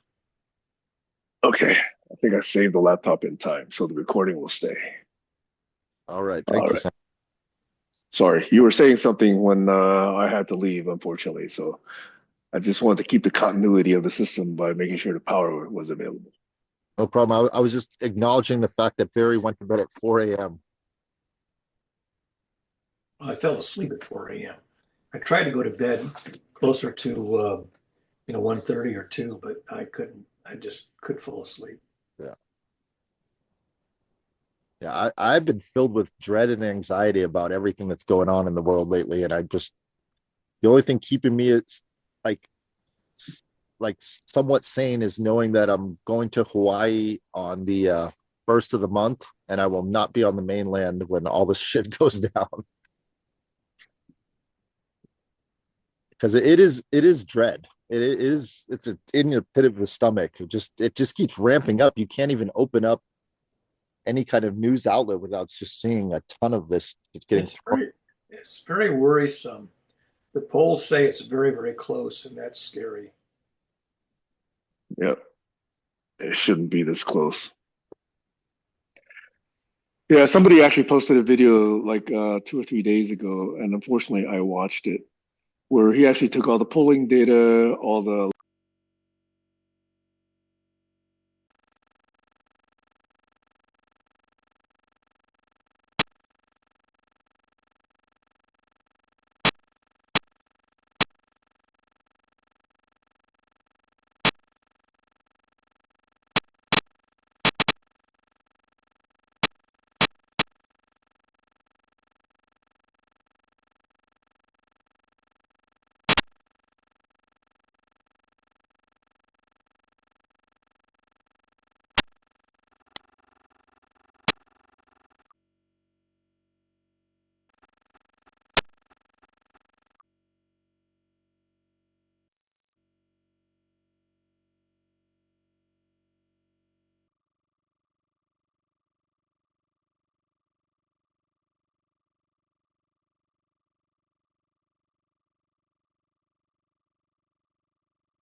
The editorial board, the editorial board would have gone with Harris, and Bezos doesn't want that. and the same with the LA Times. Did you see that? That I didn't see. Yep. The guy resigned. Well, a bunch of people at the Washington Post have resigned. One guy resigned from the editorial board already. From what I see is legacy media is trying its best to keep some sort of semblance of the old guard, and it is failing miserably. And it is just this election is just the most obvious view that everything is failing. All of the systems in place are failing. Gaslighting is in ascendancy. Yep. I mean, Aileen Cannon. What is that? Aileen Cannon for Trump's administration, you know, and that he's going after Jack Smith if he actually gets into office. And he's talking about using the military on US citizenry. I mean, people don't just reject that out of hand. I mean, that is just so far from what this country used to be that it's laughable. It truly is laughable. But You know, and this is what Musk has decided to throw his weight and his money behind. You know, yeah, but you got to look at he has a bigger picture. He's just doing this for the moment. I mean, I don't know if you saw the stock this week, but it just went through the roof. yeah, they announced good earnings several days ago. I remember that. Well, they announced good earnings, but they announced that their autonomous cars are actually the network that they built is up and running in San Francisco now. I've seen it. I've seen that for months. But the problem is it doesn't scale, you know, just like the Cybertruck. It's going to be 4 years before I even see the production of it. I just But we've been through that conversation. Yeah, I just drove it this week, by the way. The Cybertruck? Yeah, I did a test drive. And it's not only is it scaling, they've got a lot of them. They did, yeah, they did good in their first round. And it is scaling. It's absolute. Not only is it scaling, it's a waste of money. I would not buy that car. at the price that it's at. I just drove it, and it's a hell of a car, but I would say it's worth 60 grand, not 80 grand. If it was 60 grand, I would have walked out with it. Like I'd be driving a Cybertruck right now if it was 60 grand. But for 80 grand, I have to pay another 7 grand for a roof rack on the top of it. So now just to get it close to what a Toyota Tundra I can get for 60 grand, and I don't have to do anything to it. It's just not, it's almost there, but they'll scale it. It'll get down to 60 grand. It's just not there yet.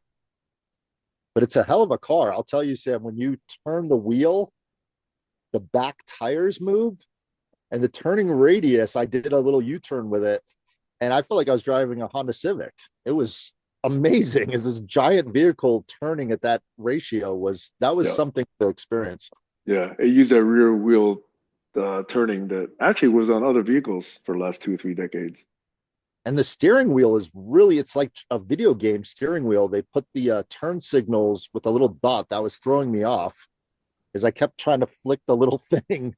And it's a little dot button that you press for the turning signals. I'm sure I would get used to it after a few days, but it was, and then it's also the obstructions. It's a little too obstructed in the front. You don't have a good view out, and it definitely feels like a new vehicle. It's not, I appreciated the Model Y car that I have 10 times more after driving that car.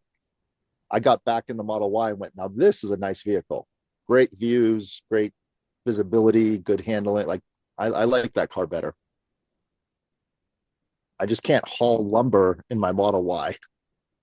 But then I realized afterwards, I went, wait a second, I've got a tow hitch. I could go buy a $800 little tow package thing because I have the hitch and start pulling lumber. So, I just can't pull it up a dirt road.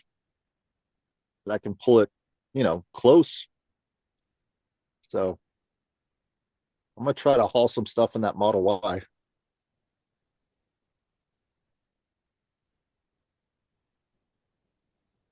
I don't think I'll do very well over the mountain now. I think it's going to use up quite a bit of electricity. So getting back to the point about Musk, yeah, it's really unfortunate that it's the money situation and possibly even the ego situation that's made him choose to throw in with arguably the Antichrist if you're actually a religious kind of person. Well, obviously the opposite of a systems thinker, because Musk is definitely a systems thinker. And I watched 15 minutes of the Rogan Trump interview, and it was unwatchable. The guy is absolutely he's nothing. He's just, in other words, he's going to do what he did last time, is surround himself with idiots, tell them to be loyal to him, try to push an agenda that is not for the people. And it is going to be a shit show for a while. And we already know what that agenda is. What, didn't we have like 400 or 600 pages of it already been released? He doesn't even, this is the thing, Trump doesn't even know what that agenda is. He'll change it on a dime. Yeah, he doesn't care. He just, went to the Heritage Foundation, 2 or 3 dozen times and claims he knows nothing about it. I'm just hoping that saner heads will prevail and people that are surrounding him will set some course in motion that will help society, and then he will die or just stop. Like, in other words, I don't think he's going to have the energy to sustain his narcissism. I think this is his last bit of energy. No, but he's like a symptom of the problem, right? Vance is going to enter office at some point because Trump's going to get displaced or he's actually going to die. But then you've still got the corrupt Supreme Court justices that are all placed there under his corrupt administration. And it'll take a while for them to either die or be replaced. But even if they're replaced, they're going to find some 30-year-old, very conservative person and put that in there for another 60 years, just like Amy Coney Barrett. So, well, no one wants change, but change is inevitable. It's just happening. I mean, there's no way to stop it. No one wants all these dopamine hits from our cell phones on social media, but I couldn't stop social media. I tried. It's just gonna evolve. It's gonna do what it's gonna do. I don't think you can argue till the cows come home, but it's gonna change, and not really for the better. imperfect as it is, the Constitution was still better than what we have today, which is far from what the constitutional principles were. The Constitution can only be defended by people who understand it and care about it enough to do the right thing in office. Arguably, Merrick Garland hasn't done enough. You know, Biden and Harris haven't done enough. The Democrats haven't done enough because they're letting the Senate and the Republicans stymie, every single thing that could have been done for the people. So this government relied on education in order to sustain. And so therefore, the education system, which was attacked decades ago, has finally created a situation where those behind the scenes who control the power can create the situation they want because there's no check and balance that's effective anymore. Yep. And that's where we are. And you're not going to get that changed overnight because the people that could change it are out of power. They, are overrun because anyone with a semblance of ethics is going to get overrun by those who just seek power no matter the means. And that's what it's been reduced to today. You got lobbyists, you got billions of dollars, you got billionaires, none of who care about the Constitution, just trying to retain their hold on power. No thought of justice, no thought of ethics, no thought of the regular, citizen. That's the sad state of affairs. You could call me a pessimist, but unless you recognize that, then you got to figure out where to put some intervention. But you can't just intervene if you don't understand what's at play. Do you think you could intervene by creating agents, meaning language models that teach these things and make it popular? Yes, that would be one very good thing to do. That's where I'm putting my energy. Yeah. Because I do see my nieces are using ChatGPT. My sister is trying to figure it out. She's sending them to college, whatever, get a traditional education, go to the military, do whatever it takes to just keep the status quo. But I see them actually learning after they get out of college, meaning I have a niece that just turned 17, and I don't think her education is going to start for another 4 or 5 years from now. So whatever systems are in place 5 years from now is what's going to teach her how life works. And that's what I see throughout the world is all these people wanting to learn, but don't know what system to trust to teach them how to learn how to think, if that makes sense. Because they don't have trust in legacy systems and they don't have trust in future systems. So it's a conundrum. And the people that build the systems that get that trust, and I hope it's not Sam Altman, because I don't trust that guy as far as I can throw him. But what it might be him, though. I can see his vision, and that orb thing that he put out with WorldCoin.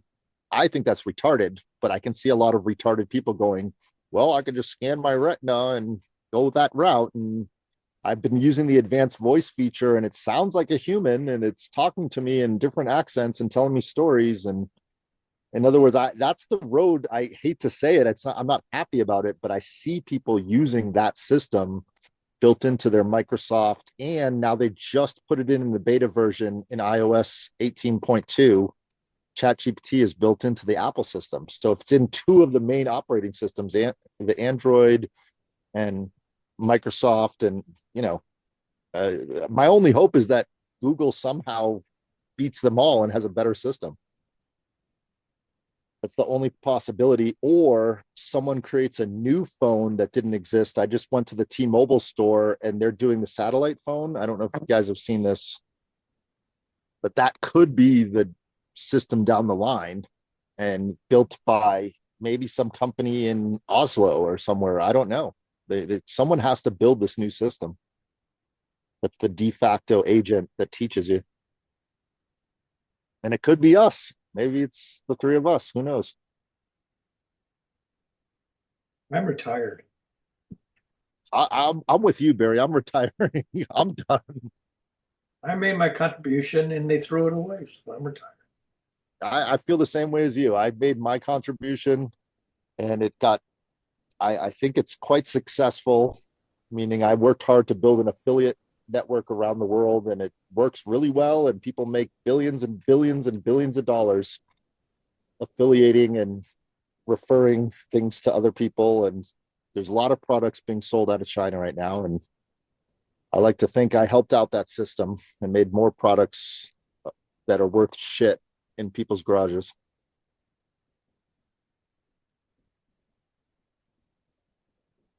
Like,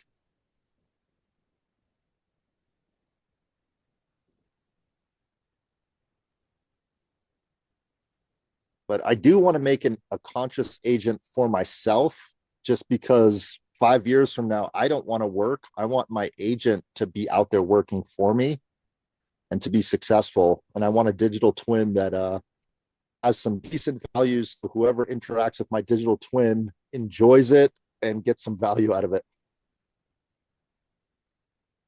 Which is why I'm here on this call. I really believe that this is part of what you're doing, Sam, of recording these sessions will go into, I want my agent not to just be me, but to be you, Sam, to be you, Barry, and to have that energy and the other people that come on these conversations.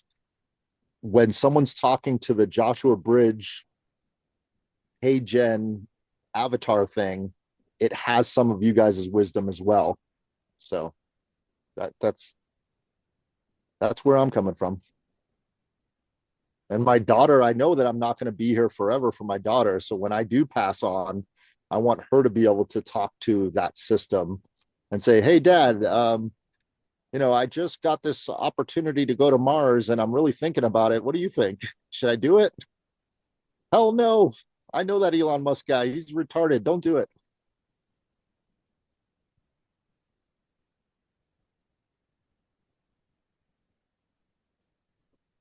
One last note about these billionaires. We also did mention that WAPO and LA Times decided not to endorse a candidate because Bezos is afraid of, what Trump might do if he gets into office. But Trump's daughter has come out strongly in favor of Harris.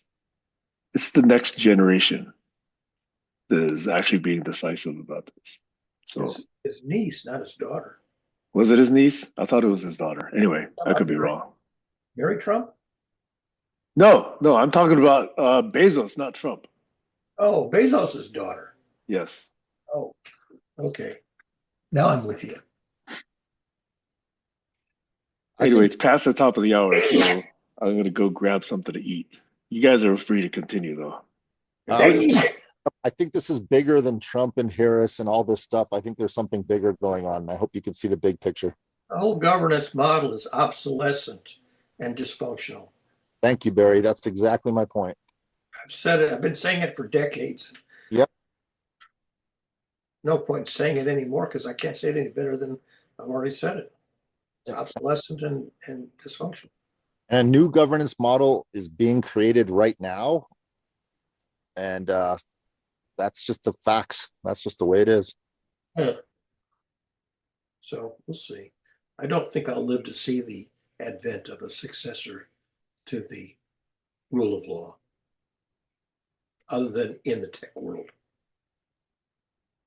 Yeah, you'll see it. You'll see it in the tech. Yeah, the non-living systems of the tech world will be protocol-based and function-based, but in the biological world, I don't think so. Yeah. Yeah, I think we'll see a solar storm at some point soon that will shake the world quite a bit. Some kind of shakeup. Yep. Shakeup's to come. I just can't predict what it's going to be and when it's going to be. But yeah, there'll be a shakeup. There'll be a tidal wave. There'll be a solar storm. There'll be some kind of a natural disaster or a human-caused disaster. It might be more likely to be a human-caused disaster. Yeah. Or all three at once, a perfect storm. Yeah, I mean, global warming is essentially a human-caused natural disaster. Yeah. Well, sir, it's 10 minutes after the second hour, so Yeah, please get some rest, Barry. I'll probably end up taking a nap this afternoon. Nice. I'll let you guys know I'm playing with all the new models, all the new stuff that came out this week. It's so incredible. So I'll at some point I would love to share. I don't know how to share it with you. Maybe I have to tell a story. I don't know. I'll Demo, present it. demo or die. Demo or die. Exactly. Let me see if I can get a demo going. All righty. Have a good nap. Cheers.